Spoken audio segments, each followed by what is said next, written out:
What's up, garage tuners, and thank you for tuning in today. In this video, we'll start off by dealing with all the cardboard from the holidays and all the random LS parts. Then we'll move on to cleaning up the garage. Things seem to have gotten a bit out of hand. We'll finish off and install the fuel pump assembly, and finally clamp the upper radiator hose down and install the thermostat and thermostat housing. Stick around. So my brother Weston, who is right more often than not, has been picking on me lately because the shop is a mess. And it is. And he's right. And you know how it goes when you're working on a project. You just kind of get deep into it, and then all of a sudden all your tools are everywhere, and your shop's a pigsty. So, I'm going to start off today by cleaning up the shop a little bit. I want to convert this area here into kind of a workbench type area. So I've been using it to house the drill press, and I keep on having to take my wire wheel down whenever I want to use it. That's kind of a pain.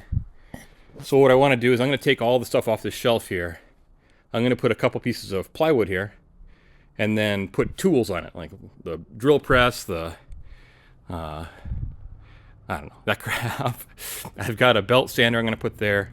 So I'm going to make this area here into kind of a workbench. Although it's a little bit low, it'll be fine for my purposes. And then I'm going to go around and clean up all this random crap that I'm not using right now. So I took some quick measurements of that shelf area, and I grabbed some extra plywood that I had left over from building my chicken coop this summer, and cut up a couple pieces so that I could actually use those as the flat surface. As you can see right now, it's got kind of a fence grate type surface, which is fine for holding bins, but sucks for a work area. Then I set about moving all the crud out of the way so that I could clear the area and prepare to, well, put it all back here in a second. When I built this garage a couple years ago, I bought these shelves, and they're super sturdy. I really like them. I could really use another one. I've got so much crap I need to store. I will probably pick one up or just build on extra wood that I have. But with all the stuff I've got in this garage, I really need more vertical storage space. So you can see how the plywood makes it a lot sturdier here. With that Harbor Freight wire wheel or grinding wheel there, it's never quite in balance, but I found that if you take some of these yoga mat, play mat, stress mats, it really helps level it out so you're not vibrating yourself to death. Okay, a nice little work area. It's not much, but it's cleaner and more useful than it was a minute ago. Now, to find a place to put all the crap I took off. Things are getting a bit cleaner. Got all the batteries charging. This area is slightly cleaner. Still, I've got to find, well, homes for some of this stuff and just put some of this other crap away. Continuing on. There's a bit of an interesting observation. I just kind of set the hood, on top of the car to rest it somewhere. And it's not as far from closing as I thought it would be. It's still not great, but it's maybe half an inch over here. Over here we got about an inch on this side. So if I were to put subframe spacers on, maybe half-inch subframe spacers, and raise the exhaust like I'm planning to do, or not the exhaust, I'm sorry, raise the transmission, it might come pretty darn close to clearing without me having to trim the inside of this hood at all. That doesn't mean that I'm not willing to trim the inside of this hood. It's a cheap D-Max fiberglass hood. I bought it cheap because of this, but if I don't have to trim it, then rock on. Otherwise, cleaning continues. Got my batteries charged up except for the Hercules one that's working on it right now. Move my drill bits next to my drill press. That seems to make sense in my brain. Why not do that? Bunch of parts up on the cabinet or up on the shelf up top there. Putting things that are sitting out on the cabinets away. Yeah. Gonna keep on trucking along. I need to... Oh no, I burned all the cardboard today and I forgot I had this. Crap. Alright, I gotta put that in the cardboard burn area for later. But Continuing to clean. I need like 500 more square feet in this garage. Man. Alright, pardon my chaos.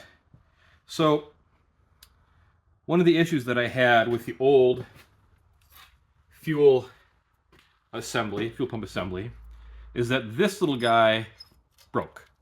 Right here. And what this is 240s have a low fuel warning light. And it doesn't operate off the fuel level sender. It operates off this sensor that is dropping rust everywhere. This sensor right here, it's a separate sensor. And you can't find the sensor at all. If you search for it, there's no part number, no nothing. And a new OE assembly now on eBay, I just looked it up the other day, is $1,500. So that's certainly not happening. Is it necessary? No, but I would like it to work. So I did some digging, and I was able to find this piece right here, which looks just like it. I couldn't find any specs on the original sensor, but all the sensors that I found had very similar specs. So I'm going to try this one. And the worst case scenario is that I don't have a low fuel light.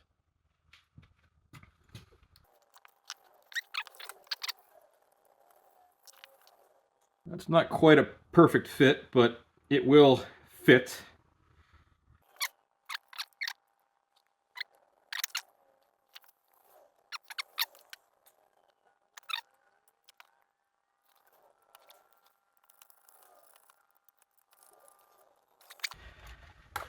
Throw one of the tiny ends on this guy, route it around my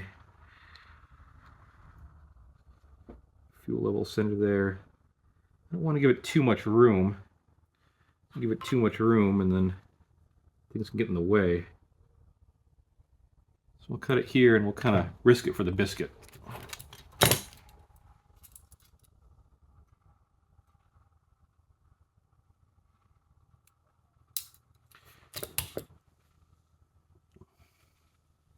This kit came with all these crimp fittings, and they seem to work okay. The challenge is that my fancy crimper has a problem with the super tiny ones. But I will find a way to smash the crap out of it and make sure it doesn't come off.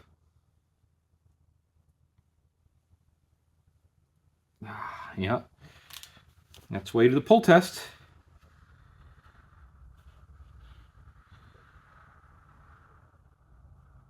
All right, I'm going to do it again. I'm going to get started with this guy, and then I'll come back with something else just to make sure.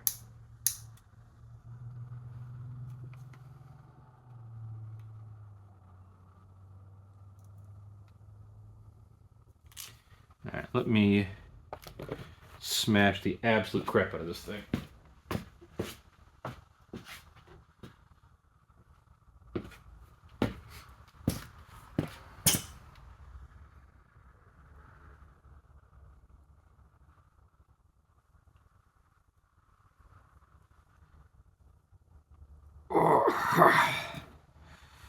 All right, one more time.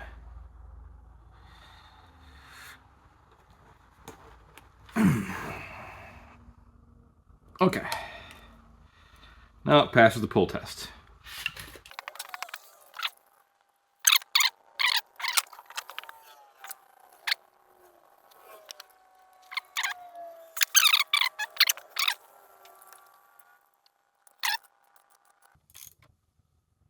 There we go.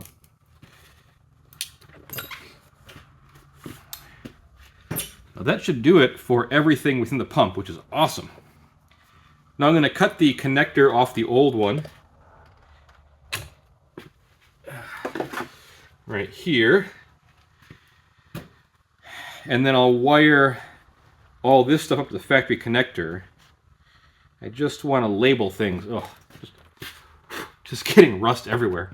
I'll label things first, though, to make sure that I know what goes where.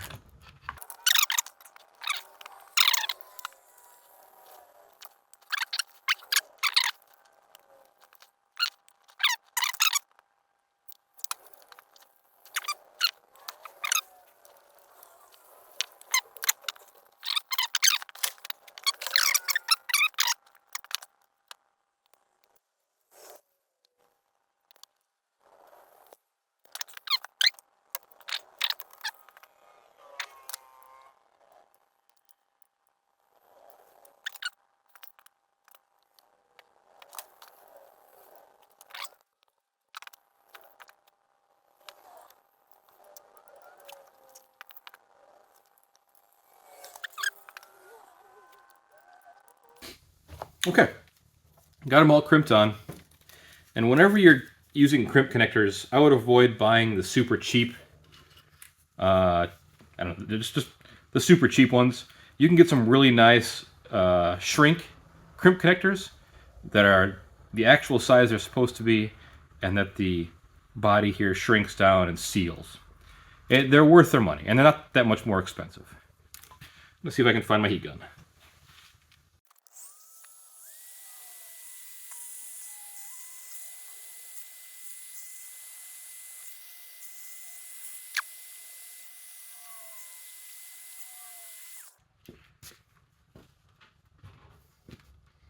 Okay, those have all shrunk down really nice. I can see that they've sealed. That one's still really hot. Let's get them on the fuel pump assembly. So this uses the same layout as the old pump does, which is nice. So I'll just run them in order.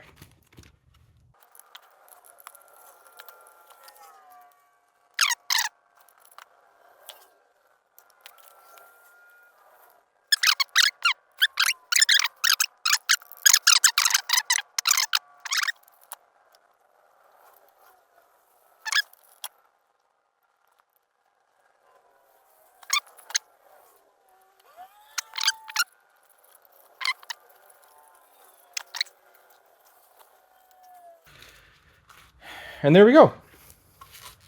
Should be completed fuel pump assembly with fixed float and low fuel light. Ready to put in the car. Not true. I lied. Sorry. I forgot. I keep forgetting about this guy right here. The fuel return. So I'm going to put this here in a way it doesn't bend everything. There we go. I'm going to heat up this plastic hose a little bit so that I can get it over the fitting. And then get that guy on. And then it's ready to go in the car.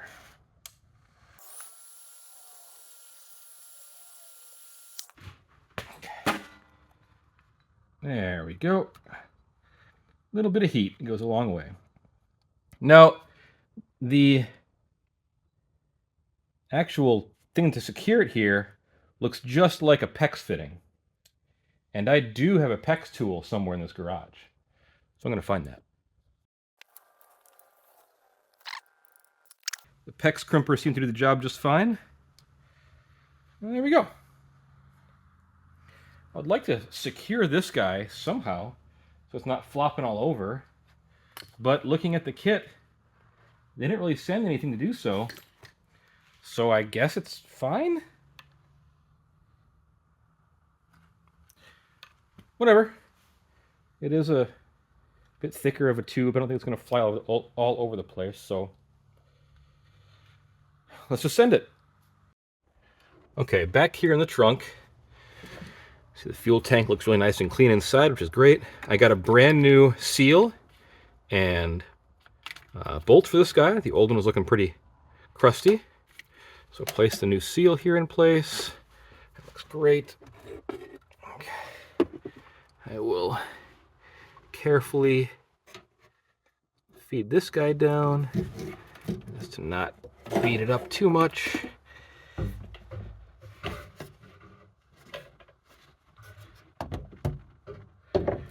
Okay. And then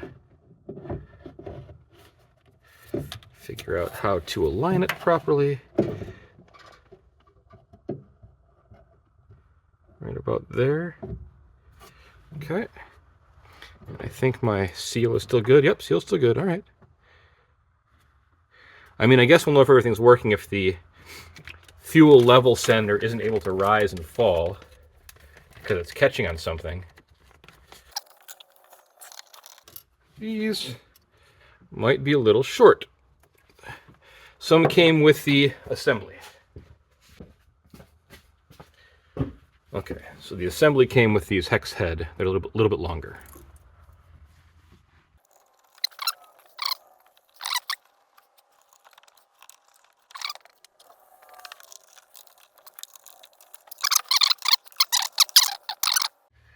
And fuel lines reattached and snugged down. Now, plate.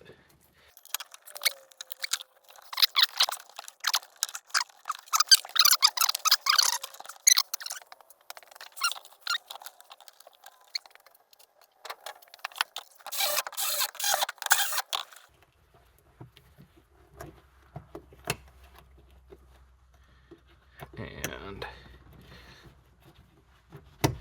fuel pump assembly done-ish. It's supposed to rotate more, I wonder? I don't think it would reach that far. Maybe. Let's check since we're back here. Because looking at this, I bet this is supposed to point forward.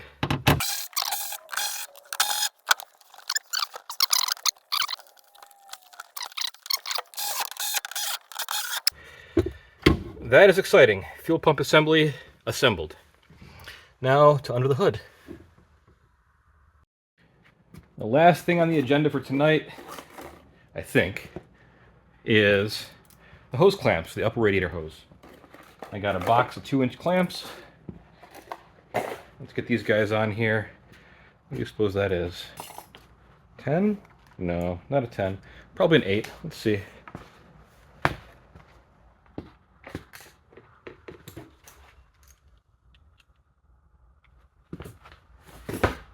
An 8 it is.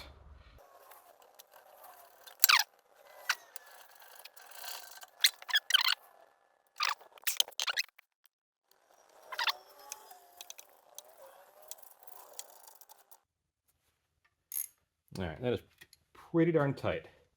So, upper radiator hose, finally done. Anything else in my box for tonight? Oh yes. So I did also get my thermostat housing. And thermostat. So this particular thermostat housing swivels. So it should allow me to align it pretty much anywhere I want. And this is going to sit in here like this.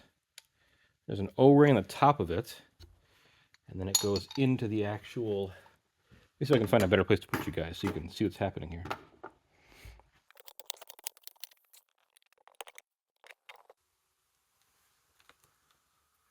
Okay, that's probably as good as it's getting. So this guy sits in here like that, I do believe. And then it will sit up against here. Now I'm not sure if I need a... Sorry. Not sure if I need to apply silicone to this or not. Okay. Well, if I was smart, I would have had the bolts ready, but I'm not.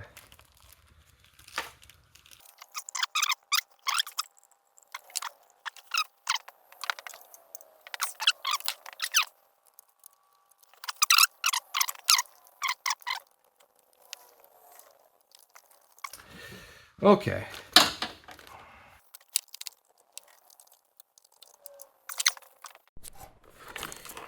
All right. Lower thermostat housing installed, and I've got it pretty close. There we go. I can swivel it. So there's the radiator bottom, thermostat bottom. I'm gonna measure diameter of this guy, diameter of that guy, and then I'll figure out what I can do for a hose. But it looks like I could almost go with a long straight hose to 90, as long as I can get the diameters right. So we'll see. That's going to wrap up tonight's garage work. Let me know if you guys like this format where I'm showing you more work rather than just explaining what I've completed. I know I like that more, and so I thought, well, why don't I do that for you guys? I hope you all had a very Merry Christmas. I hope you got to spend time with those you love. And I hope you have a fantastic new year if I don't see you again before then. Please try and get out to the garage and put in an hour or two on your project. and along with me, see if you can get your stuff running before spring. See you in the next one, guys.